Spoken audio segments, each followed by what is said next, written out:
Bakit maraming anak ang mga tao noon? May Olympic sa paramihan ng anak. Wala. Hindi pa uso nun ng withdrawal.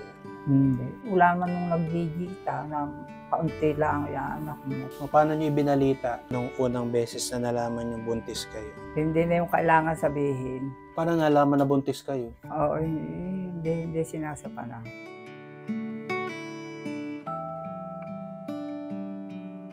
Ano yung mga pamahiin o paniniwala pag buntis? Hindi, halimbawa buntis. 4 na pong araw. Yun, isisimba mo yun sa bayan. Ang bawal, ikaw ilalabas sa hapon. Baka masundan ng pati anak. Natsanak. Oo, pati anak. Di ang bata ay nakukuha. Lalaglag.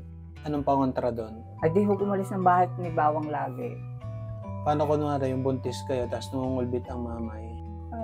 Yun.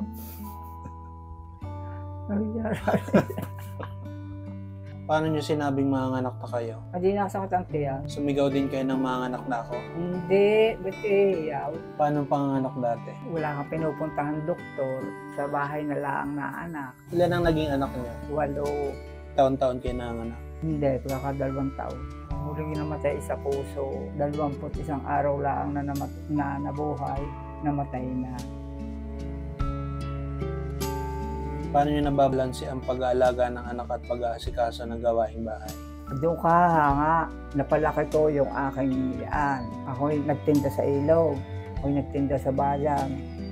Aalis ako dito ng mga alas 12 ng gabi, mga 1 ng gabi, pauwi sa bayan, lakad hanggang Gulod. Maghahanap ka pa ng bibilhin mong ititinda. Bago mo bagay kinakapamilya at nakapisto ka na, magtitinda ka na. Anong oras ng balik niyo? Adi hanggang hindi ubos yung iyong tinda. Mga anong kadalasang oras?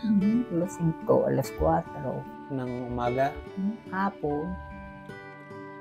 Pag pasaway ang anak niyo, anong parusa? Sinasabihan nyo you're grounded or di ka muna papasok sa school? Ay hindi, wala nang gayon. Pagkatamad ay ginagarote. Anong pagkakaiba ng pagdidisiplina ng anak doon at ngayon? At pagka nasabihan mo at nabilangan mo ng 1, 2, kasi pagkasabihin hindi mo naabutit, wala na eh. Ngayon? Naku, ngayon. Kahit na liig mo, parang din ang mga bata. Anong may papayo nyo sa mga bagong ina? Pag sinabi mo'y gawin mo, para yan makinig. Pag sinabi mo ikigagarutehin ko, gagarutehin mo yan para makinig. Eh pag gusto ka lang sa ngawa, ay hindi naman nakakalusa tayo. Bawal na daw ngayon yun eh. Ala, garutin namang hindi mo naman babali. Ikaw kung may lukot, babalian mo yung anak mo. Bawal na nga daw yun ngayon. Nakukulong na daw yung gayon. Bawal. Anong pwede? Ay, huwag mong pakitaan ng masama.